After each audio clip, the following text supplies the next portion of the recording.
ሰላም የጂኦስፓሻል ቲዩብ ቤተሰቦች እንደምን አላችሁ? ዛሬ የፍሬሽማን ጂኦግራፊ ቻፕተር 2 ሌክቸር 2 ጂኦሎጂካል ፕሮሰስ ኤንድ ሪዘልቲንግ ላንድ ፎርም ኦፍ ኢትዮጵያ ኢን ዘ ሆርን የሚል ርዕስ ይዤ ነው የመጣሁት።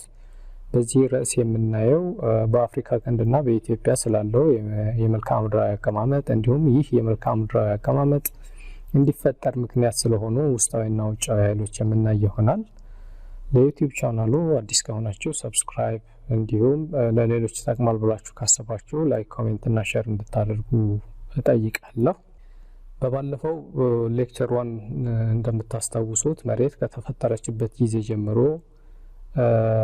እድሜዋን ስናሰላ እንዲሁም በመሬት ላይ ስለተከናወኑ ክንውኖች ስናይ በአራት ኢራዎችና እንደገና በፔሪድ እንደሚከፈል አይተናል። ስለዚህ ኢራን በተመለከተ አራት ኤራዎች እንዳሉ ሎንገስቱና ኦልደስቱ ኤራ ፕሪካምቤሪያን እንደሚባል፣ ከዛ ቀጥሎ ፓሊዮዞይክ እንደሚባል፣ ከፓሊዮዞይክ ቀጥሎ የሚመጣው ሜሶዞይክ፣ የመጨረሻውና አሁን ያለንበት ዘመን ደግሞ ሴኖዞይክ የሚባል ዘመን እንዳለ አይተናል። ዛሬ በእነዚህ ዘመናት ወይም በእነዚህ የጊዜ ክፍሎች በኢትዮጵያና በአፍሪካ ቀንድ አካባቢ ስለተፈጠረው መልክዓ ምድራዊ አቀማመጥ የምናይ ይሆናል። የመጀመሪያው ፕሪካምቤሪያን ኤራ የሚባለው ነው። ከሱን ጀምርና እናያለን።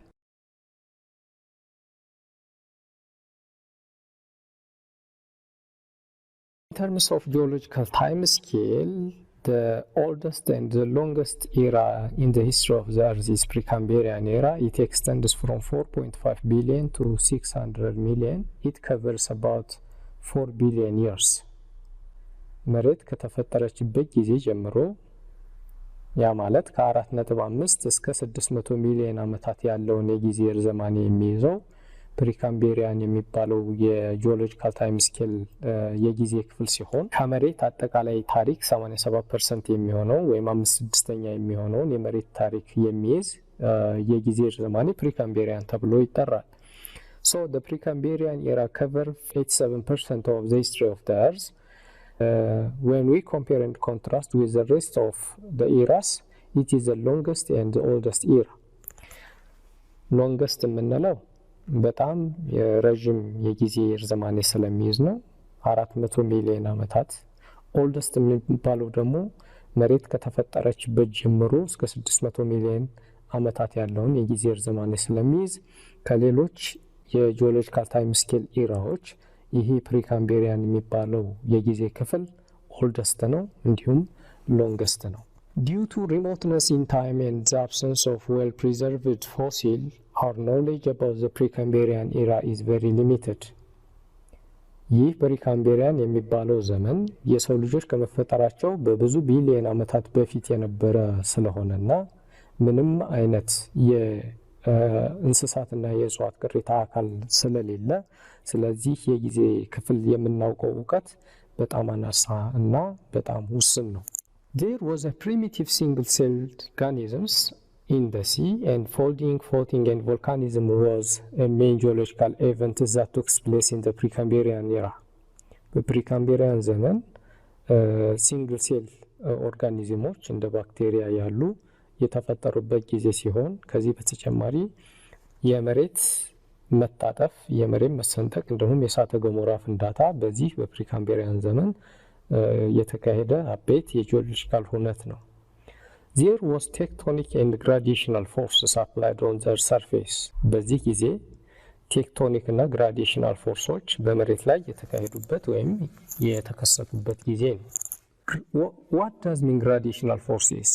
Gradational forces, they are referred to as external forces that tends to wear down the Earth's surface to a common level. The agents of gradational forces are running water, wind, and glaciers. እንግዲህ ግራዴሽናል ፎርስ የሚባሉት ውጫዊ ኃይሎች የምንላቸው ናቸው።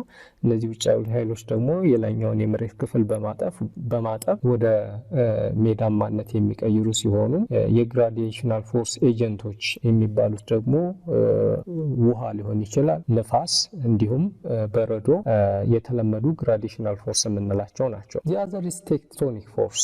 Tectonic forces are forces that work in the womb of the Earth, hence they are internal in nature.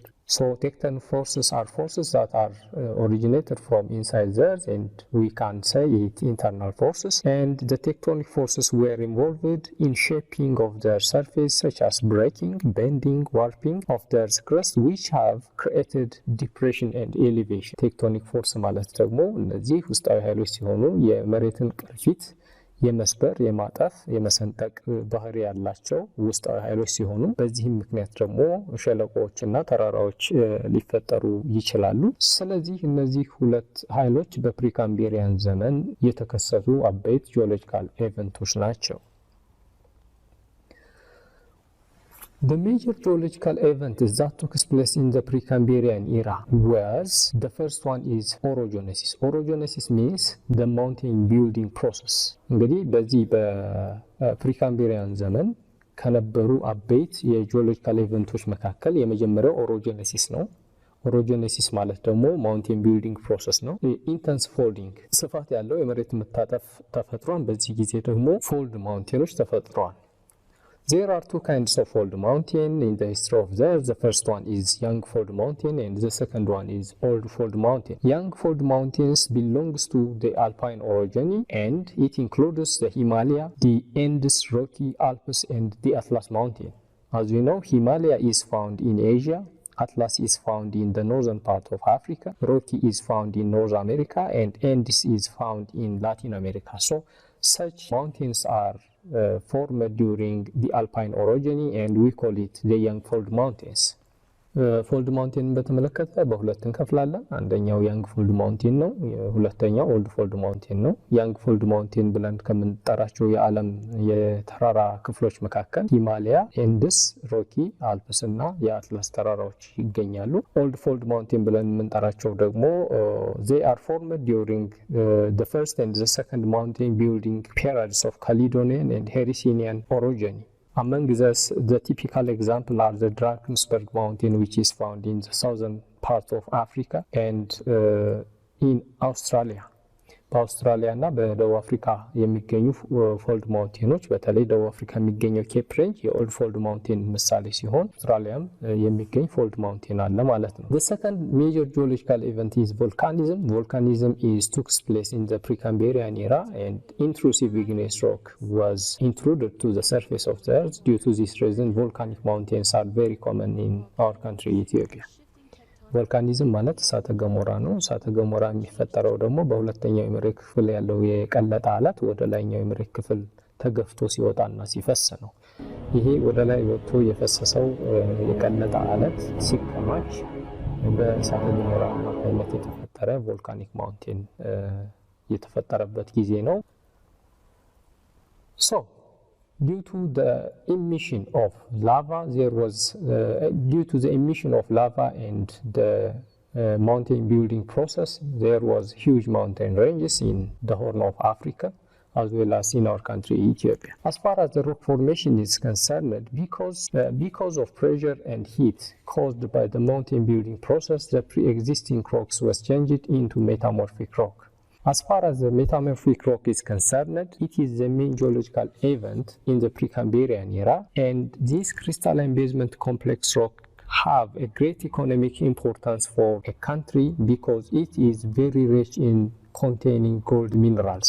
ይህ crystalline basement complex rock የሚባለው ለመጀመሪያ ጊዜ የተፈጠረው በፕሪካምቢሪያን ዘመን ሲሆን ይሄ ሮክ የራሱ የሆኑ ባህሪያት አሉት። አንደኛው crystalline. It is crystalline rock. Since the process have allowed mineralization and crystal formation, crystallization የምንለው ይሄ crystalline basement complex rock በውስጡ የተለያዩ ሚነራሎች ስላሉትና ወደ ላይኛው የመሬት ክፍል ወጥቶ ሲፈስ ቅልጥ አለቱ ክሪስታል ስለሚፈጥር ወይም የተለያየ ቅርጽ ስለሚፈጥር crystalline rock እንለዋለን። ሁለተኛ ቤዝመንት የተባለበት ምክንያት ደግሞ it is overlaid by other recent rocks. For instance, volcanic rocks, no rock bends it. crystalline basement complex rock ብለን የምንጠራው ቤዝ ነው፣ መሰረት ነው። ከሱ በታች ሌላ ምንም አይነት አለት የለም። በዚህ ምክንያት ቤዝ መሰረት ስለሆነ ቤዝመንት ተብሏል ማለት ነው። ከዚህ በተጨማሪ በክሪስታላይን ቤዝመንት ኮምፕሌክስ ሮክ ውስጥ የወርቅ ማዕድን ስላለ ከፍተኛ የሆነ ኢኮኖሚያዊ ጠቀሜታ ያለው ማዕድን ነው። It covers about 25% of the landmass of the Horn of Africa as well as the Ethiopian landmass. በተለይ በኢትዮጵያ 25% የሚሆነው የቆዳ ስፋት በክሪስታላይን ቤዝመንት ኮምፕሌክስ ሮክ የተሸፈነ ሲሆን በአፍሪካ ቀንድ አካባቢም የተለመደ የአለት አይነት ነው። Beyond this crystalline basement complex rock was changed because of the prolonged exposed to pressure and heat. It is converted to the metamorphic rock. ይህ ክሪስታላይን ቤዝመንት ኮምፕሌክስ ሮክ በግፊትና በሙቀት አማካኝነት ሜታሞርፊክ ሮክ ተቀይሯል ማለት ነው። ሜታሞርፊክ ሮክ ማለት ልውጥ አለት ተብሎ የሚጠራው ነው። ክሪስታላይን ቤዝመንት ኮምፕሌክስ ሮክ በኢትዮጵያ በብዛት ይገኛል ካልና 25% የሚሆነው የሀገራችን የቆዳ ስፋት በክሪስታላይን ቤዝመንት ኮምፕሌክስ ሮክ የተሸፈነ ነው ካል ይህ ክሪስታላይን ቤዝመንት ኮምፕሌክስ ሮክ ወይም ግያ አለት ቤት አካባቢ ይገኛል የሚለውን ስናይ የመጀመሪያው በሰሜን የሀገራችን ክፍል ይገኛል in the northern part of Ethiopia especially in north and central Tigray mainly located in Tekeze river በሰሜን ሀገራችን ክፍል በሰሜንና በመካከለኛው ትግራይ በተለይ በተከዜ ሸለቆ አካባቢ ክሪስታላይን ቤዝመንት ኮምፕሌክስ ሮክ ይገኛል። ሁለተኛው በምዕራብ የሀገራችን ክፍል ስንመጣ crystalline basement complex rock is found in Gambella, Benshangul Gumuz, especially in Metakkal and Asosa, Western Gojam, Western Wolaga, Ilu Ababora, and Abbai Gorge, alongside with the Abbai Valley. When we come to the southern part of Ethiopia, crystalline basement complex rock is very common in Guji, southern Omo, the parts of South Bali, Borana, Central Sidamo, mainly focused in the Genale River Valley. በደቡብ የሀገራችን ክፍል ደግሞ የሚገኝባቸው በጉጂ፣ በደቡብ ኦሞ፣ በባሌ ደቡባዊ ክፍል፣ በቦረና፣ በመካከለኛው ሲዳሞ እንዲሁም በገናሌ ወንዝ ዳርቻ አካባቢ የክሪስታላይን ቤዝመንት ኮምፕሌክስ ሮክ ይገኛል። በምስራቅ የሀገራችን ክፍል ስንመጣ it is very familiar in the eastern part of Hararge, mainly related to the valley of Wabi Shebele. በዋቢ ሸበሌ ወንዝ ዳርቻ አካባቢ በምስራቅ ሐረርጌ ይሄ ክሪስታላይን ቤዝመንት ኮምፕሌክስ ሮክ በብዛት የሚገኝበት እንደሆነ ሳይንስ ያረጋግጣል ማለት ነው። ጠቅለል ስናደርገው የፕሪካምቢሪያን ኤራን ስናጠቃልለው አንደኛ ሎንገስት ኤንድ ኦልደስት ነው። ሁለተኛ ክሪስታላይን ቤዝመንት ኮምፕሌክስ ሮክ የሚባል አለት ተፈጥሯል። ይሄ ክሪስታላይን ቤዝመንት ኮምፕሌክስ ሮክ ደግሞ ለኢኮኖሚ በጣም ጠቃሚ ነው፣ ምክንያቱም በውስጡ የወርቅ ማዕድን ስለያዘ። ከዚህ በተጨማሪ የምናነሳው በዚህ ዘመን የነበረው ክሪስታላይን ቤዝመንት ኮምፕሌክስ ሮክ ለረጅም ጊዜ በሙቀትና በግፊት ሲፈተን ወደ ሜታሞርፊክ ሮክ እንደተቀየረ፣ በዚህ በፕሪካምቢሪያን ዘመን ሲንግል ሴል ኦርጋኒዝሞች እንደተፈጠሩ ለምሳሌ እንደ ባክቴሪያ። ይሄ ክሪስታላይን ቤዝመንት ኮምፕሌክስ ሮክ የሚባለው ደግሞ በተለያዩ የሀገራችን ክፍሎች እንደሚገኝ እነዚህ አቤት የሆኑ ጂኦሎጂካል ሁነቶች እንደሆኑና ከዚህ ጋር ተያይዞ የተለያዩ ገጸ ምድሮች እንደተፈጠሩ ያየንበት ነው። The second era is the Paleozoic. It came to next to the Precambrian era in terms of time interval. It extends from 600 million to 125 million years. As far as the Paleozoic era is concerned, it is lasted for about 375 million years.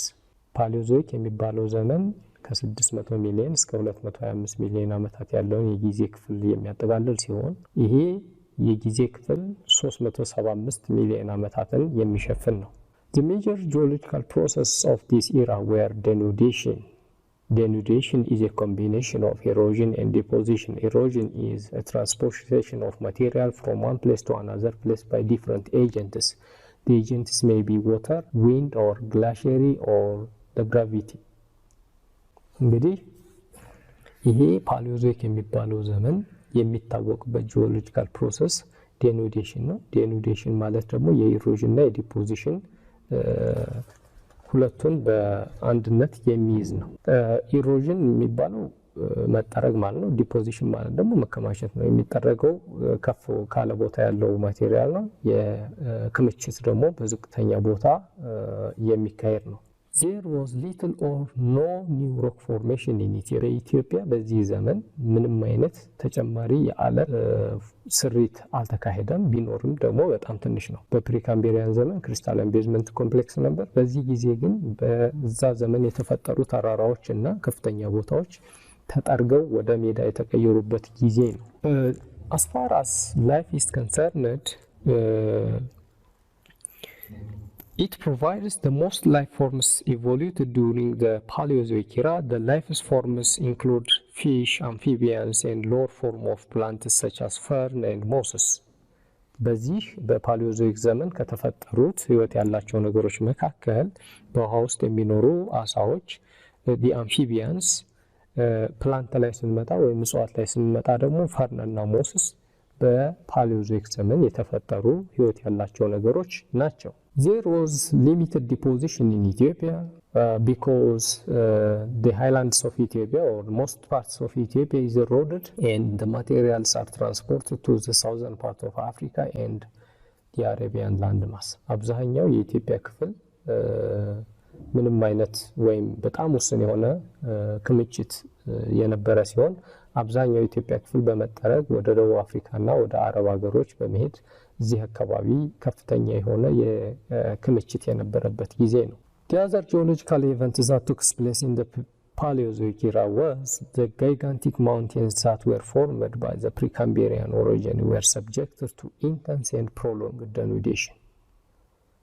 በፕሪካምቤሪያን የማውንቴን ቢልዲንግ ፕሮሰስ ጊዜ የተፈጠሩ በጣም ግዙፍ እና ሰንሰለታማ የሆኑ ተራራዎች በዚህ በፓሊዮዞይክ ዘመን ለተራዘመ መጠረግ ወይም በተራዘመ ጎርፍ በመሸርሸር ወደ ፕሌንነት የተቀየሩበት ጊዜ ነው። At the end, once the gigantic mountain ranges were reduced to a peneplain surface.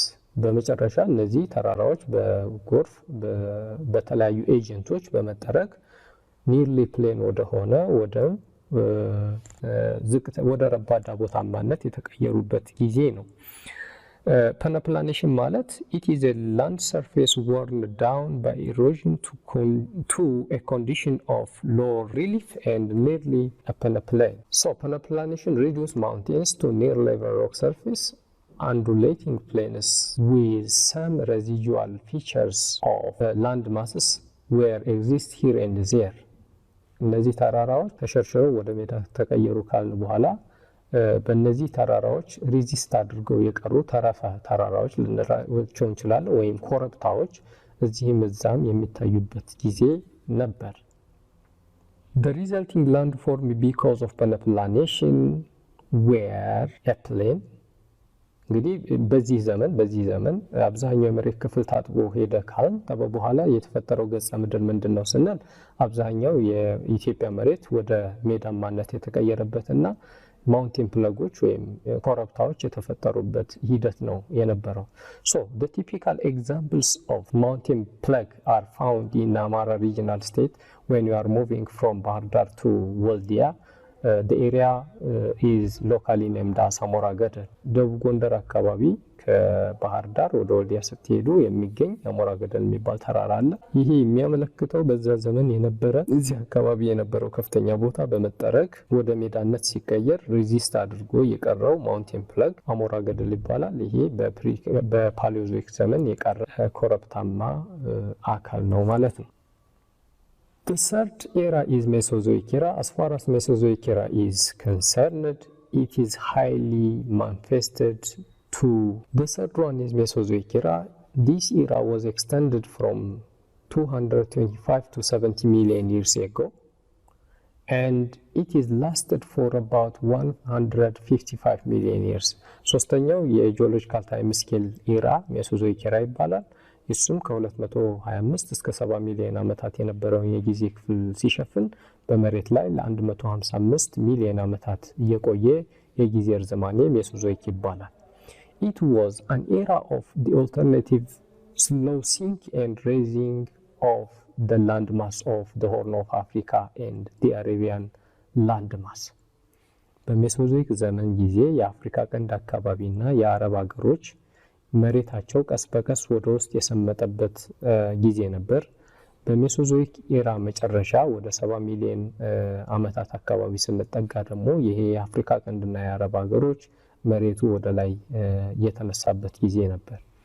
ይህ የአፍሪካ ቀንድ አካባቢ መስመጥና ወደ ላይ መነሳት የህንድ ውቅያኖስ ወደ ውስጥ እንዲገባና እንዲመለስ ምክንያት ሆኗል። ከዚህ ጋር ተያይዞ ደግሞ የተፈጠሩ የሴዲመንተሪ ሮክ አይነቶች አሉ እነሱን እናያለን this process affect the whole the present day of Horn of Africa and the Arabian landmass ይህ የመሬት መስመጥና ወደ ላይ መነሳት የአፍሪካ ቀንድና የአረብ አካባቢዎችን ሙሉ በሙሉ ተጽዕኖ ስር እንዲወርቁ አድርጓል The major geological events that took place in Mesozoic era were the first one is sinking and raising of the landmass, mainly the Horn of Africa and the Arabian landmass. Sinking and raising ማለት የአፍሪካ ቀንድ አካባቢ እንዲሁም የአረብ ሀገር ሲንክ አድርጓል ሰምጧል እንዲሁም ሬዝ ማለት ደግሞ ወደ ላይ ተነስቷል ከዚህ ጋር ተያይዞ ሁለተኛው transgression and regression of Indian Ocean ነው ሲንክ ሲያደርግ እዚህ አካባቢ ያለው የህንድ ውቅያኖስ ወደ አፍሪካ ቀንድ እንዲገባ ምክንያት ሆኗል እንግዲህ እዚህ ጋር እንደምታዩት ይሄ የአፍሪካ ቀንድ አካባቢ ነው የህንድ ውቅያኖስ ነው ይሄ የአፍሪካ ቀንድና የአረብ ሀገሮች ወደ ውስጥ በሚሰምጥበት ጊዜ ከዚህ የህንድ ውቅያኖስ ወደ አፍሪካ ቀንድ ውሃው እንዲገባ ምክንያት ሆኗል በዚህ ጊዜ ከዚህ ተነስቶ ከደቡብ ምስራቅ የአፍሪካ ክፍል ተነስቶ ወደ ሰሜን ምዕራብ የኢትዮጵያ ግዛት ይህ ውሃ ሲዘልቅ ከዚህ አካባቢ ያለውን ሴድመንት ወይም ደለል ወደ አፍሪካ ቀንድና ወደ ኢትዮጵያ ይዞ እንዲገባ ምክንያት ሆኗል ከዚህ ጋር በተያያዘ መልኩ ደግሞ በአፍሪካ ቀንድና በአረብ ሀገሮች አካባቢ ደለል አለት እንዲፈጠር ምክንያት ሆኖ ይህ ደለል አለት በአገራችን ኢትዮጵያ 25% የሚሆነውን የቆዳ ስፋን የሚሸፍን የደለል አፈር በሜሶዞይክ ዘመን እንደተፈጠረ ያሳያል ስለዚህ እዚህ ጋር ምን ይዘው ሜጀር ጂኦሎጂካል ኢቨንት የምንላቸው የመጀመሪያው በሜሶዞይክ ዘመን በመጀመሪያው ፔሪድ ጊዜ የአፍሪካ ቀንድ አካባቢ ሰመጠ ሲሰምጥ ውሃው ወደ ውስጥ ገባ ትራንስግሬሽን ከዛ በኋላ ሲመለስ ደግሞ ወይም ይሄ የአፍሪካ ቀንድ አካባቢ ሲነሳ ውሃው ወደ ህንድ ውቅያኖስ የተመለሰበት ጊዜ ከዚህ ጋር ተያይዞ ሴዲመንተሪ ሮክ ተፈጠረ የሚለው እንይዛለን This Mesozoic era is classified into three as Triassic, Jurassic and Cretaceous period. Mesozoic የሚባለው ዘመን በሶስት ንዑስ የጊዜ ክፍሎች ይከፈላል የመጀመሪያው ትራሲክ ነው የሚባለው በትራሲክ ፔሪድ ጊዜ የተፈጠረው ነገር ምንድነው የሚለውን ስናይ subsidence of land የአፍሪካ ቀንድና አረብ ሀገር ወደ ውስጥ ሰመጠ slow sinking of the Horn of Africa because of the deposition of materials in this area in 225 million years ይሄ አካባቢ ሲሰምጥ ምንድነው የሆነው ከዚህ አካባቢ በቀጥታ ይሄ የህንድ ውቅያኖስ ክፍል ነው ከዚህ አካባቢ ያለው ውሃ ወደዚህ ገባ ወደዚህ ሲገባ ከምስራቅ አፍሪካ አካባቢ ደለል ይዞ ወደ ኢትዮጵያ ሲገባ የመጀመሪያው ሴድመንት ተፈጠረ ይሄ ሴድመንት ደግሞ አዲግራት ሳንድስቶን ተብሎ ይጠራል so the transgression or the advancement of Indian Ocean from the southeastern to the northwestern part of Ethiopia and the Horn the water ranges or cover including Asmara and the border of Sudan ይሄ የህንድ ውቅያኖስ ወደ ኢትዮጵያ የገባው የውሃ ክፍል አስመራን ኤርትራን ጨምሮ እስከ ሱዳን ድንበር ድረስ ያጥለቀለቀበት ዘመን ሜሶዞይክ ኤራ ትራሲክ ፔሪድ ተብሎ ይጠራል ከዚህ ጋር ተያይዞ ደግሞ የተፈጠረው ሳንድስቶን አዲግራት ሳንድስቶን ተብሎ ይጠራል Here is the typical example of Adigrat sandstone. It is covered by the Hintalo limestone. The red one, this area is the Adigrat sandstone which is found alongside the eastern part of Mekelle. በመቀሌ በምስራቅ ክፍል የሚገኘው ይሄ ተራራ ይሄ ቀዩ እንደምታዩት ይሄ ቀዩ የአዲግራት ሳንድስቶን ነው ከላይ ነጩ ደግሞ የሂንታሎ ላይምስቶን ነው ላይምስቶን የሚባለው ከቅሬታ አካል የተፈጠረ ነው ይሄን ኋላ ላይ የምንመጣበት ይሆናል ስለዚህ the reddish Adigrat sandstone conformably covered by a grey Hintalo limestone along the escarpment of eastern part of Mekelle. It was named after the area where it was discovered for the first time around Adigrat. Adigrat sandstone የሚለውን ስያሜ ያገኘው ይሄ ለመጀመሪያ ጊዜ አዲግራት አካባቢ ስለተገኘ ነው። It is the oldest sedimentary rock in Ethiopia because formed over the basement metamorphic rock. ፕሪካምቤሪያን ላይ ታስታውሱ ከሆነ የመጀመሪያው ክሪስታላይን ቤዝመንት ኮምፕሌክስ ሮክ ነበረ። ያ ክሪስታላይን ቤዝመንት ኮምፕሌክስ ሮክ በሙቀትና በግፊት አማካኝነት ወደ ቤዝመንት ሜታሞርፊክ ሮክ ተቀየረ። ከሱ በላይ የተገኘው የመጀመሪያው ሴዲመንተሪ ሮክ ምን ተብሎ ይጠራል? አዲግራት ሳንድስቶን ተብሎ ይጠራል። ለዚህም ኦልደስት ነው፣ የመጀመሪያው ነው ማለት ነው። አዲግራት ሳንድስቶን is older and deeper in southeastern and younger and shallow in the northwestern part of Ethiopia. ይህ አዲግራት ሳንድስቶን የሚባለው በደቡብ ምስራቅ ኢትዮጵያ ኦልድ ነው፣ እንዲሁም ጥልቀት አለው። ወደ ሰሜን ምዕራብ ኢትዮጵያ ስንመጣ ደግሞ ያንግ ነው፣ አዲስ ወይም ወጣት ነው፣ እንዲሁም ጥልቀቱ ዝቅተኛ ነው። ምክንያቱም ለመጀመሪያ ጊዜ ሴዲመንት ከህንድ ውቅያኖስ የትራንስፖርት አድርጎ ወደ ኢትዮጵያ ሲገባ የጀመረው በደቡብ ምስራቅ ስለሆነ it is older and deeper where በመጨረሻ ወደ መተማ አካባቢ ስንሄድ በኢትዮጵያና በሱዳን ድንበር አካባቢ ያለው ደግሞ ሻሎውና ያንግ ነው። በዲያግራም ለማሳየት ከህንድ ውቅያኖስ ተነስቶ ውሃው ወደ ኢትዮጵያና ወደ አፍሪካ ቀንድ ሲገባ ደለል ከደቡብ ምስራቅ ኢትዮጵያ ጀምሮ ወደ ሰሜን ምዕራብ ኢትዮጵያ እየደለለ ወይም እያከማቸ ሲሄድ እዚህ አካባቢ ያለው ኦልድ ነው፣ እዚህ አካባቢ ያለው ደግሞ ያንግ ነው። የውሃው እንቅስቃሴ ትራንስግሬሽን ኦፍ ዘ ሲ ብለን እንጠራዋለን። ሁለተኛው የሜሶዞይክ የጊዜ ክፍል ንዑስ ክፍል የምንለው ጁራሲክ ነው።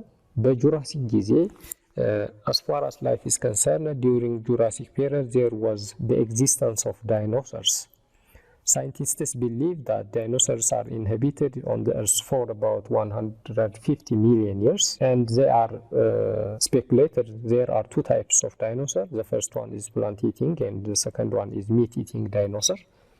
እንግዲህ በጁራሲክ ፔሪየድ ጊዜ ሁለት አይነት የዳይኖሰር ዝርያዎች እንዳሉ ሳይንቲስቶች ይናገራሉ። አንደኛው ስጋ በል ነው፣ ሁለተኛው ደግሞ እጽዋት የሚመገብ እንደነበረ ያመለክታሉ። ስለ ዳይኖሰር መጥፋት የተለያዩ መላምቶችን ያስቀምጣሉ። አንደኛው በጊዜ ሂደት በመሬት ላይ የሚበቅሉ እጽዋቶች ለዳይኖሰር ምግብነት ስለማይውሉና ለዳይኖሰር ምቹ ስላልሆኑ በረሃብ ሞተ የሚሉ አሉ። ሌላኛው ደግሞ ከክላይሜት ቼንጅ ጋር ተያይዞ ክላይሜቱን ሪዚስት ማድረግ ወይም የአየር ንብረት ሁኔታው ለዳይኖሰር ምቹ ስላልሆነ ዳይኖሰር ከገጸ ምድር እንዲጠፋ ምክንያት ሆኗል ይላሉ። ሌላዎቹ የሚያስቀምጡት ነገር በክሪታሺየስ ፔሪየድ መጨረሻ አካባቢ መሬትን አስትሮይድ ስለገጫት ወይም ስለመታት ዳይኖሰር እንደጠፋ የሚናገሩ አሉ። ስለዚህ ጁራሲክ ላይ ስንመጣ ምን ተካሄደ የሚለውን ስናይ no more sinking of the land mass and the transgression of Indian Ocean።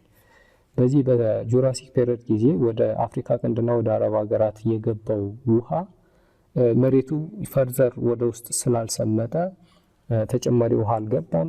ከዛ በተጨማሪ ደግሞ መሬቱ ወደ ውስጥም አልሰመጠም። Life start to flourish in the sea from the deposition of dead bodies of sea life. Limestone were formed. Such limestone is known as Antallo or Hintalo limestone.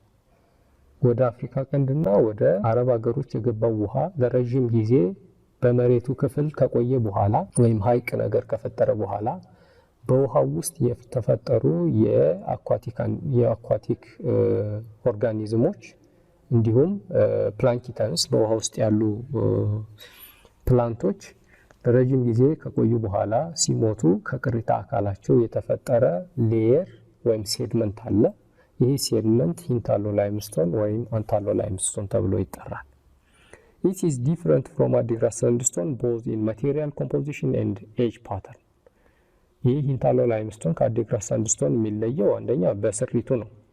ይሄ ሂንታሎ ላይምስቶን ከቅሪተ አካል ነው የተፈጠረው። አዲግራት ሳንድስቶን ደግሞ ከፍራግመንት ኦፍ ሮክስ የተፈጠረ ነው። በኤጅ አዲግራት ሳንድስቶን ከሂንታሎ ላይምስቶን ቀድሞ የተፈጠረ ነው። ስለዚህ አዲግራት ሳንድስቶን ኦልድ ነው። ሂንታሎ ላይምስቶን ደግሞ ያንግ ነው። it covered on አዲግራት ሳንድስቶን ሂንታሎ ላይምስቶን አዲግራት ሳንድስቶን ላይ የተነጠፈ ነው። highly associated with the potential of gas and oil deposition ይሄ ሂንታሎ ላይምስቶን የሚባለው ከእጽዋትና ከእንስሳት ቅሪተ አካል የተፈጠረ ስለሆነ በውስጡ ከፍተኛ የሆነ የነዳጅና የተፈጥሮ ጋዝ ድፍድፍ ይኖረዋል ተብሎ ይታሰባል። This is also the typical example which is found in the northern part of Ethiopia, mainly in Tigray regional state. Here is the syncline and here is the anticline. So this is one of the examples of Untitled limestone. ይሄ አንታሎ ላይምስቶን ነው ወይም ሂንታሎ ላይምስቶን የሚባለው መቀሌ አካባቢ የሚገኘው ተኛው የሴዲመንተሪ ሌየር አይነት ነው። ሶስተኛው የሜሶዞይክ ኢራ የመጨረሻው ንዑስ ጊዜ ክሪታሺየስ ፔሪድ ነው። During the Cretaceous period, major geological events took place. The first one is uplifting and raising of landmass. በዚህ በክሪታሺየስ ፔሪድ ወይም በሜሶዞይክ ኢራ መጨረሻ ጊዜ የአፍሪካ ቀንድና የአረብ ሀገሮች መሬታቸው ወደ ላይ አፕሊፍትድ ወይም መነሳት ጀምሯል። መሬቱ ሲነሳ ደግሞ በውሃ ተጥለቅልቆ የነበረው መሬት ወደ ላይ ሲነሳ በአፍሪካ ቀንድ አካባቢ የነበረው ውሃ ወደ ህንድ ውቅያኖስ ተመልሷል። በዚህ ጊዜ ከሰሜን ምዕራብ ኢትዮጵያ ወደ ደቡብ ምስራቅ ኢትዮጵያ ውሃው ሙቭ ሲያደርግ ደለል ከሰሜን ምዕራብ ጀምሮ ወደ ደቡብ ምዕራብ ሶስተኛው ሌየር ወይም ሶስተኛው ደለል እየተደለለ መጥቷል ማለት ነው። The deposition of clay, silt, sand and conglomerate were resulting formation of sandstone or uppermost layer. This sandstone is known as upper sandstone. እዚህ ላይ መሬቱ ወደ ላይ ተነሳል። በዚህ ጊዜ እዛ ላይ የነበረው ውሃ ወደ ህንድ ውቅያኖስ ሲመለስ ደለል ከክሌይ ከሸክላማ ከሲልት እንዲሁም ከአሸዋ እንዲሁም ከነዚህ ከሶስቱ ቅይጥ የሆነ ስብርባሪ የመሬት ክፍል ደለል እየደለለ ወደ ህንድ ውቅያኖስ ገባ። ሶስተኛው ደለል ደግሞ ይሄ አፐር ሳንድስቶን ተብሎ ይጠራል። This upper sandstone is thick and young in the southeast and older and thin in northwestern part of Ethiopia. በዲያግራም ለማሳየት ይሄ የመሬት ክፍል ወደ ላይ ሲነሳ ውሃው ወደ ህንድ ውቅያኖስ ሲመለስ እዚህ አካባቢ ደለል ተፈጠረ። ስለዚህ ይሄ ደለል ምን ተብሎ ይጠራል? upper sandstone ይባላል። By the end of Mesozoic era, when the land emerged out of the sea, three major sedimentary rock formations were laid and formed up on the Precambrian rock surface. እዚህ ጋር እንደምታዩቸው የመጀመሪያው አዲግራት ኦር ሎወር ሳንድስቶን ነው። ሁለተኛው ሂንታሎ ላይምስቶን ነው። ሶስተኛው አፐር ሳንድስቶን ነው። እነዚህ ሶስት ሴዲመንተሪ ሮኮች በሜሶዞይክ ኢራ እንደተፈጠሩና አጠቃላይ 25% የሚሆነው የኢትዮጵያ ገጸ ምድር በዚህ በሴዲመንተሪ ሮክ ከቨር የተደረገ እንደሆነ ይናገራል። So to summarize the rock structure of our country Ethiopia, the crystalline basement complex rock was formed during the Precambrian era. In the Paleozoic era, these crystalline basement complex rock and huge mountains were eroded down and they are changed to the peneplain. Finally, in the Mesozoic era, in Triassic period, the Adigrat sandstone was formed because of the transgression of Indian Ocean to the Horn of Africa. And later on, in the Jurassic period, the Horn of Africa was covered by water body and lives are evolved on water because of the dead bodies of plants and animals. The second layer of sedimentary rock is formed. This sedimentary rock is known as Untitled limestone. And finally, upper sandstone was formed because of the regression of Indian Ocean. Finally, in Cenozoic era, because of Eden lava series and Trapian lava series, different volcanic rocks were formed. ለማጠቃለል ያህል በፕሪካምቤሪያን ዘመን ክሪስታላይን ቤዝመንት ኮምፕሌክስ ሮክ እንደነበረ አይተናል። የክሪስታላይን ቤዝመንት ኮምፕሌክስ ሮክ በሙቀትና በግፊት ወደ ሜታሞርፊክ ሮክ ተቀየረ። ይሄ የመጀመሪያው ሌየር ወይም ንብርብር ነው። ሁለተኛው በሜሶዞይክ ዘመን ጊዜ ህንድ ውቅያኖስ ወደ ኢትዮጵያ ሲገባ አዲግራት ሳንድስቶን ተፈጠረ። ይህ ህንድ ውቅያኖስ የውሃ ክፍል በኢትዮጵያና በአፍሪካ ቀንድ አካባቢ በመቆየቱ ምክንያት ህይወት ያላቸው ነገሮች ተፈጥረው ከሞቱ በኋላ ከነዚህ ቅሪተ አካል የተፈጠረ ሴድመንታሪ ሮክ ኢንተርሎ ላይምስቶን ይባላል። ህንድ ውቅያኖስ በአፍሪካ ቀንድ አካባቢ መሬቱ በመነሳቱ ምክንያት ውሃው ወደ ህንድ ውቅያኖስ ሲመለስ ሶስተኛው ንብርብር ተፈጠረ። ይሄም አፐር ሳንድስቶን ይባላል። በመጨረሻው አሁን ባለንበት ዘመን ደግሞ በተለያዩ የእሳተ ገሞራ ፍንዳታዎች ምክንያት ቮልካኒክ ሮኮች የተፈጠሩበት ነው። ስለ ቮልካኒክ ሮክ በሚቀጥለው ሴኖዞይክ የሚባለው ዘመን ላይ የምናየው ይሆናል። The transgression of sea in the Mesozoic sediment nearly covered the whole parts of Ethiopia. In most parts of Ethiopia, the Mesozoic rocks are overlaid by the Cenozoic rock.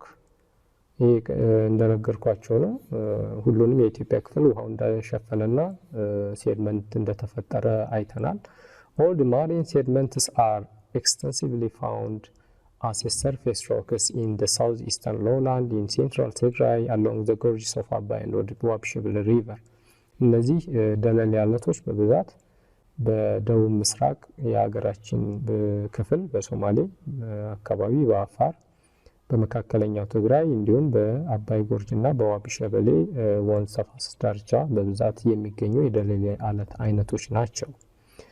This is the geological map of Ethiopia.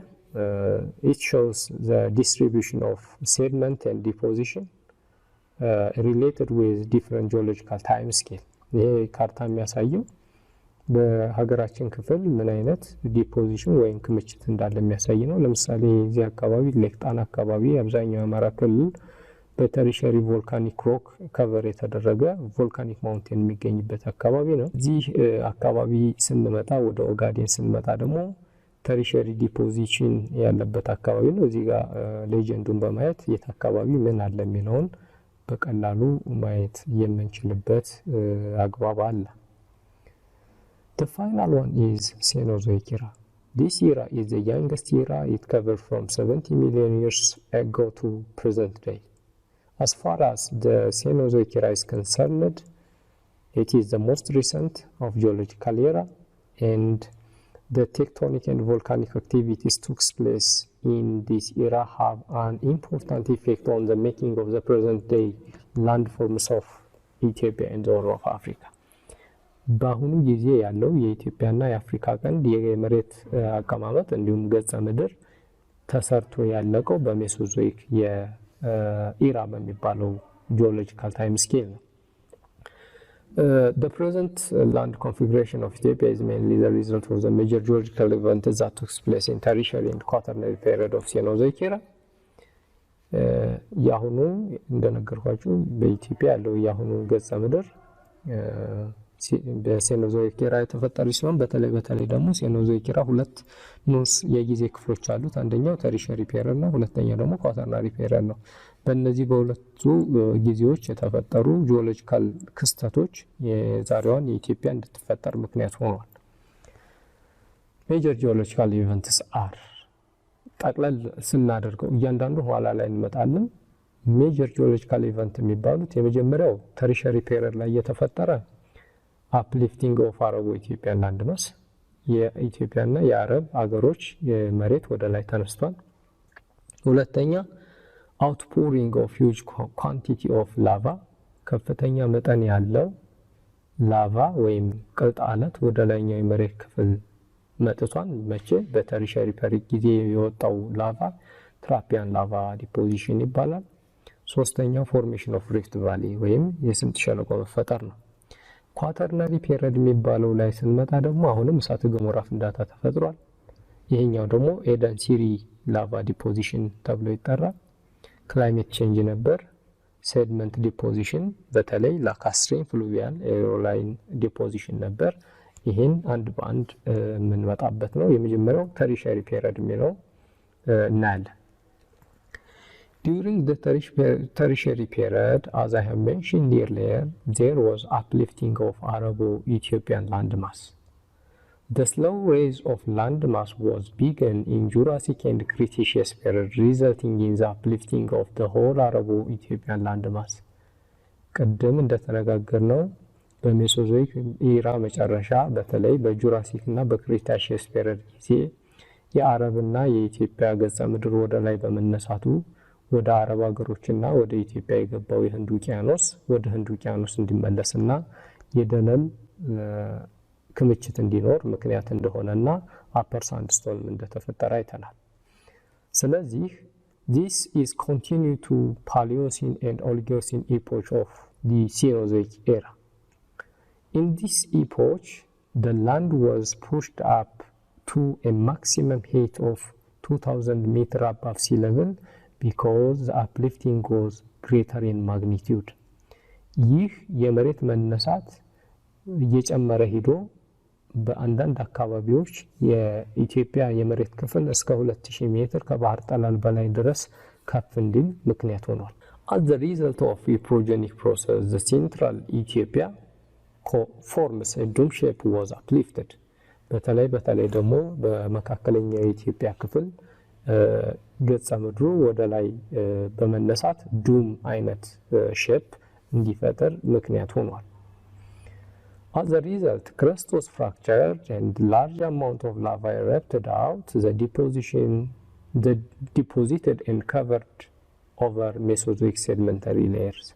በሜሶዞይክ ዘመን የነበረው ደለሌ አለት በዚህ በሴኖዞይክ ዘመን ከፍተኛ መጠን ያለው ቅልጥ አለት ወደ ላይ በመውጣቱ ምክንያት በሜሶዞይክ ዘመን የተፈጠረው ደለሌ አለት በቮልካኒክ ኢረፕሽን አማካይነት እንዲሸፈን ምክንያት ሆኗል። This lava deposition is called the Trapian lava deposit.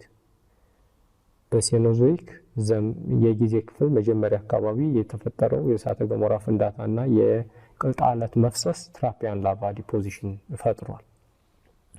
ይሄ መፍሰሱ ደግሞ ከዚህ ጋር ተያይዞ it resulted in the formation of thick layers of volcanic rocks. For example, in Ethiopian highlands, there is a formation of Samin Massif, አርሲባሌ ማሲቭ፣ ትግራይን ፕሌቶ፣ ዳሃረርጌ ፕሌቶ።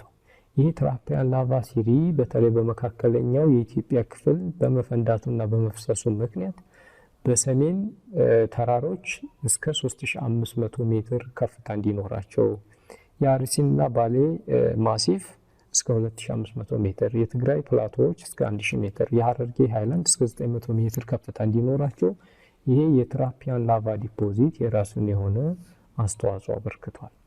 The deposition is more thick in central highland and it contribute to be elevated up to greater than 1000 meter above sea level. ይሄ የእሳተ ገሞራ ወይም የቅልጥ አለት መፍሰስ በመካከለኛው የሀገራችን ክፍል ከፍተኛ እንደሆነና ቦታዎች ከባህር ጠለል በላይ ያላቸው ከፍታ ከ1000 ሜትር በላይ እንዲሆን ምክንያት ሆኗል። Up to this time the Rift Valley was not yet formed. እስከዚህ ጊዜ ድረስ የአፍሪካ ወይም የታላቁ የምስራቅ አፍሪካ ስምጥ ሸለቆ አልተፈጠረም። This is the distribution of volcanic rocks of the Cenozoic era. እዚህ ጋር እንደምታዩት ከስምጥ ሸለቆ በስተምዕራብና በስተምስራቅ ያሉ የሐረርጌ ፕሌቶ፣ የአርሲ ባሌ ማሲቭ፣ የሰሜን ማውንቴን አካባቢ ከፍተኛ የሆነ የቅልጥ አለት መፍሰስ ጋር ተያይዞ ይሄ አካባቢ ቀይ ሆኖ ወደ ላይ የተነሳበትና ከፍተኛ ኢሊቬሽን እንዲኖረው ምክንያት የሆነበት አጋጣሚ ተፈጥሯል ማለት ነው። The second major geological event that took place in the Tertiary period was the formation of the Great East African Rift Valley. As the land uplifted, parallel faults developed on the land because lateral movement of crust in opposite direction because of tensional force. በሁለቱ ዳይሬክሽን ያለው የመሬት ኃይል ወደ ላይ ሲነሳ መካከል ላይ ያለው በላተራል ሙቭመንት አማካይነት ወይም በቴንሽናል ፎርስ አንዱ ኃይል ወደዚህ ሌላኛው ፎርስ ወደዚህ በሚስብበት ጊዜ የታላቁ የምስራቅ አፍሪካ ስምጥ ሸለቆ ተፈጥሯል። This was happened in late Oligocene and Miocene epoch in Cenozoic era. The land in between the parallel faults subside and formed extensive structure deposition is known as Rift Valley. ስምጥ ሸለቆ የተፈጠረው በሁለት ኃይሎች መሳሳብ ምክንያት ነው። ሁለቱ ኃይሎች ወደ ተለያየ አቅጣጫ በሚስቡበት ጊዜ የመካከለኛው መሬት ክፍል ወደ ታች ሲንክ ሲያደርግ ወይም ሲሰልጥ ስምጥ ሸለቆ ተፈጥሯል። ስምጥ ሸለቆ የተፈጠረው በሴኖዞይክ ኢራ በተርሺየሪ ፔሪየድ ኦሊጎሲን እና ሚዮሲን ኤፖች ጊዜ የተፈጠረ ትልቅ ጂኦሎጂካል ኢቨንት ነው። Other geological events formed the formation of Rift Valley are Red Sea, Gulf of Aden, Strait of Bab el-Mandeb, the separation of Africa from Asia, division of Ethiopian highlands as northwest to southeastern highland. የታላቁ የስምጥ ሸለቆ በመፈጠር ምክንያት ተያያዥ የሆኑ ጂኦሎጂካል ኢቨንቶች ተፈጥረዋል። ቀይ ባህር፣ ገልፍ ኦፍ ኤደን፣ የባብል መንደብ የባህር ወሽመጥ፣ አፍሪካ ከአረብና ከኤሲያ የመሬት ክፍሎች ጋር መነጠል፣ እንዲሁም የኢትዮጵያ ተራራዎች ለሁለት እንዲከፈሉ ምክንያት ሆኗል። የሰሜን ምዕራብ ተራራዎችና የደቡብ ምስራቅ ተራራዎች ይባላሉ። ይሄ የሰሜን ምዕራብ ተራራዎች የሚባለው ሜንሊ ሰሜን ማሲቭ እና የትግራይ ፕሌቶ ይይዛል። ሳውዝ ኢስተርን ሃይላንድ የሚባለው ደግሞ የሐረርጌ ፕሌቶዎችን የሚይዝበት ሁኔታ ነው። ስለዚህ የታላቁ የምስራቅ አፍሪካ ስምጥ ሸለቆ ከሞዛምቢክ ተነስቶ ከሶሪያ ተነስቶ ከሞዛምቢክ የሚዘልቀው 7200 ኪሎ ሜትር የሚጓዘው ስምጥ ሸለቆ የተፈጠረው በሴኖዞይክ ዘመን ጊዜ ነው። This is a map that shows the physiographic diagram of the Rift Valley. As you know, this is wider in the Afar region. In the Rift Valley Lakes region, it is narrow. So the greatest African Rift Valley was formed, and it divided the highlands of Ethiopia to the northwest and northeastern part of the highlands of Ethiopia. So this is a great structural feature of Ethiopia. In Miocene epoch, as the Red Sea was faulted, it was flooded by water from the Mediterranean Sea. እንግዲህ በሚዮሲን ጊዜ የቀይ ባህር አካባቢ በሚሰነጠቅበት ጊዜ ከሰሜን ሜዲትራኒያን ባህር ውሃ በመግባት የቀይ ባህር አካባቢ እንዲፈጠር ምክንያት ሆኗል። as the southern end of the Red Sea rifted, the Gulf of Aden was sunk and water flooded into the south. Rifting and faulting, however, continued all the time throughout the Paleocene and Pleistocene epoch. Rifting ማለት ስምጥ ሸለቆ ነው፣ ፎልቲንግ መስንጠቅ ነው። በእነዚህ ሁለት ንዑስ ጊዜያቶችም እንደቀጠለ የተካሄደ ጂኦሎጂካል ኢቨንት ነው። The Red Sea and the Gulf of Aden were connected as a result of rift and faulting of the land bridge of separating them. As the Afar depression was down-faulted, water from the Red Sea penetrated into the Afar depression. የአፋር ዝቅተኛ ቦታዎች በመሰንጠቃቸውና ወደ ታች ዝቅ በማለታቸው ምክንያት ደግሞ ከቀይ ባህር አካባቢ ውሃ ወደ አፋር ዲፕሬሽን እንዲገባ ምክንያት ሆኗል። The Danakil depression was subsequently separated from the Red Sea by the Afar Alps or Block Mountains, and volcanic eruption occurred in Pleistocene, result the creation of Dalol Island of seawater. እንግዲህ ዳናክል ዲፕሬሽን ከቀይ ባህር የሚለዩ የአፋር ኮረብታማ ቦታዎች አሉ። እነዚህ ኮረብታማ ቦታዎች ብሎክ ማውንቴን ናቸው። ከዚህ በተጨማሪ ደግሞ ሌሎች ተራራዎች በዛ አካባቢ ባለው የእሳተ ገሞራ ፍንዳታ አማካኝነት በመፈጠር ቀይ ባህርን ከአፋር የተለየበት ሁኔታ አለ። ነገር ግን በመጀመሪያ የገባው ውሃማ አካል በኢቫፖሬሽን ወይም በትነት አማካኝነት ውሃው ኢቫፖሬት ከሆነ በኋላ በዳሎል ዲፕሬሽን አካባቢ ጥልቀት ያለው የጨው ክምችት እንዲኖርና የተለያዩ ማቴሪያሎች ወይም የተለያዩ ሚነራሎች እንዲኖሩ ምክንያት ሆኗል። ለምሳሌ እንደ ፖታሽ አይነት ከፍተኛ መጠን ያለው ፖታሽ ክምችት እዛ አካባቢ አለ። the other point that is related to the Cenozoic era was the spatial extension of the Rift Valley. As you know, it extends from Palestine, Jordan in the north to Malawi, Mozambique in the south, with a total distance of 7,200 kilometers. Besides this, the greatest African Rift Valley have 5,600 kilometer length within Africa. Beyond this, Ethiopia and Eritrea contributes about 1,700 kilometers. የታላቁ የምስራቅ አፍሪካ ስምጥ ሸለቆ ፍልስጤም፣ ዮርዳኖስ እስከ ሞዛምቢክ፣ ማላዊ የተዘረጋ ሲሆን አጠቃላይ ርዝመቱ 7200 ኪሎ ሜትር ነው። አፍሪካ ውስጥ ያለው ብቻ ርዝመት 5600 ኪሎ ሜትር ሲሆን በኢትዮጵያና በኤርትራ ብቻ ያለው ደግሞ 1700 ኪሎ ሜትር ይሸፍናል። ኦን ላንድ በመሬት ላይ widest part of the Rift Valley is found in Afar Triangle. It extends from 200 to 300 kilometers.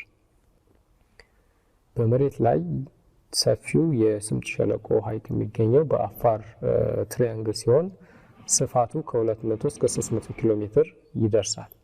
In Ethiopia, the Red Sea, the Gulf of Aden and the Rift Valley system meet and form the triangular depression of Afar, where the cobar sink lays about 100 to 125 meter below sea level.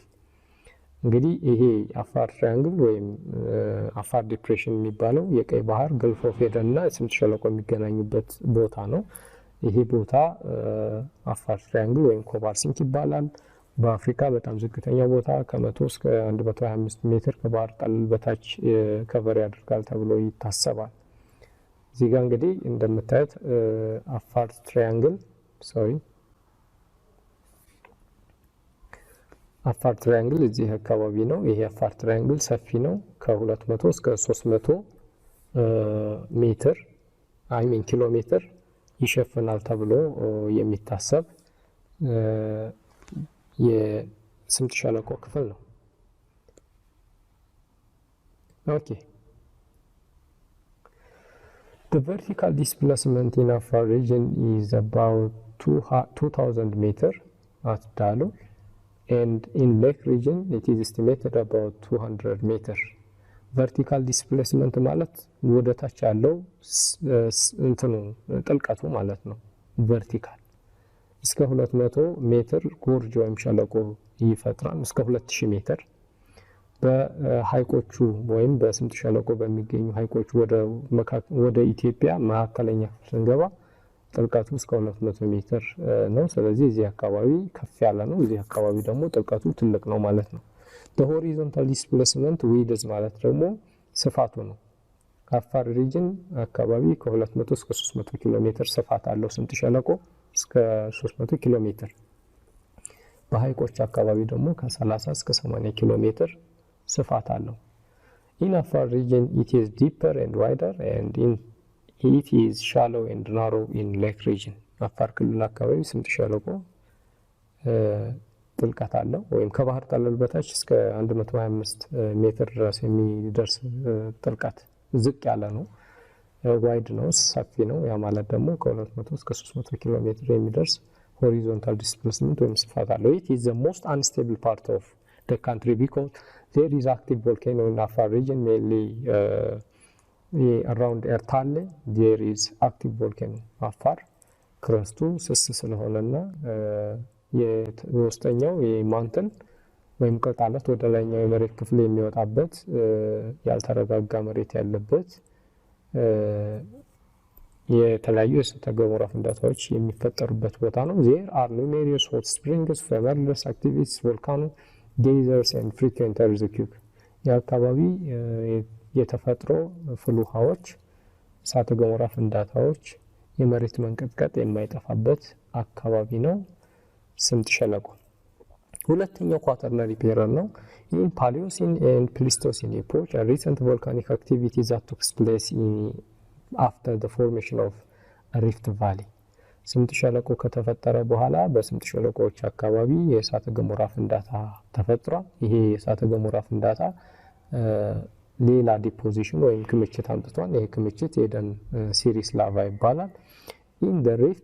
In the floor of the Rift Valley and the region south of Lake Tana were covered more than 3000 kilometer square. በዚህ በኳተርናሪ ፔሪየድ የተፈጠረው በስምጥ ሸለቆና በጣና ሐይቅ ዳርቻ አካባቢ ያለው እስከ 300000 እስከ 3000 ኪሎ ሜትር ስኩዌር የሚሸፍን ቦታ በኤደን ላቫ ሲሪ ዲፖዚት ክምችት የነበረበት ቦታ ነው። The basic volcanic features of the Eden series are volcanic cones, explosive craters, for example, Dubi, Ertale and Afrera in Afar region is explosive craters.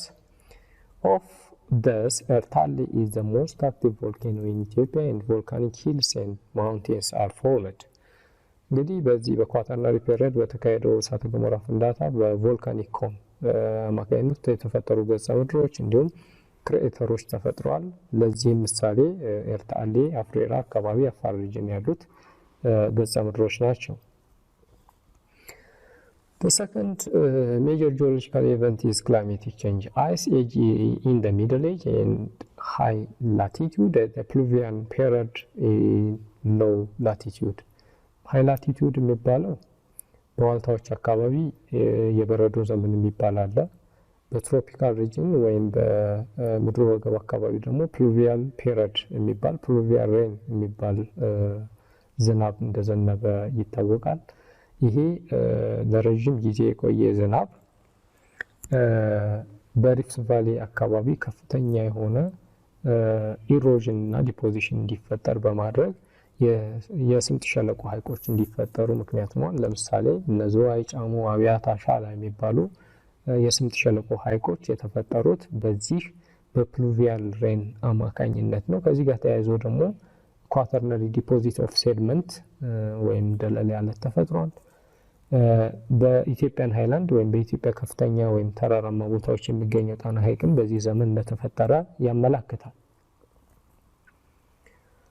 The other is related to the deposition. There is lacustrine deposit, fluvial deposit, glaciofluvial deposit, and erosional feature, airline deposit, coastal and maritime deposit. እነዚህ የዲፖዚት አይነቶች ናቸው። በሴኖዞይክ ዘመን ላካስትሪን የሚባለው በሌክ ቤድ አካባቢ ወይም በሐይቆች ዳርቻ አካባቢ እንዲሁም በረግረጋማ ቦታዎች አካባቢ የተከማቸ ክምችት ነው። ይሄ ላካስትሪን ዲፖዚት የሚባለው። Fluvial deposit የሚባለው deposit on the banks of river, flood plain, both in plateau and foothills በተራራዎች ስር እንዲሁም በወንዞች ዳርቻ እንዲሁም ወንዞች ሄደው በሚጨርሱበት አካባቢ የሚገኝ ደለል fluvial deposit ይባላል። glaciofluvial deposit and erosional feature የሚባለው thus are occurred on the high mountains such as Bali and Kaka mountain. በተራራዎች አካባቢ ከፍታ ሲጨምር ሙቀት ይቀንሳል። ሙቀት ሲቀንስ ደግሞ በረዶ ይፈጠራል። በበረዶ ምክንያት የሚፈጠር ኢሮዥን glaciofluvial erosion ይባላል። ስለዚህ በባሌ እና በካካ ማውንቴን አካባቢ ይሄ glaciofluvial deposit ኮመን ነው። ኤርላይን ዲፖዚት የሚባለው ከዊንድ ጋር የተያያዘ ነው። አር ዊንድ ብሎን ዲፖዚት ከዚህ ጋር ተያይዞ ሳንዲ ዲዩንስ ወይም የአፈር ክምችቶች ይፈጠራሉ። ስለዚህ በበረሃማ አካባቢ የተለመደ የዲፖዚሽን አይነት ኤርላይን ዲፖዚት ነው። ኮስታል ኤንድ ማሪን ዲፖዚት የሚባለው ደግሞ ዲፖዚት ኦን ሲ በባህር ዳርቻዎች አካባቢ የሚፈጠር ዲፖዚት ነው። The quaternary deposits are mainly found in the Rift Valley, Afar and Lake region, Baro lowland, southern Borana and the parts of northwestern lowland of Ethiopia. So generally speaking, Cenozoic rocks cover 50% of the land mass of our country Ethiopia. በሴኖዞይክ ዘመን 50% የሚሆነው የሀገራችን የመሬት ክፍል በሴኖዞይክ ዘመን በተፈጠሩ አለቶች የተሸፈነ እንደሆነ ያስታውቃል።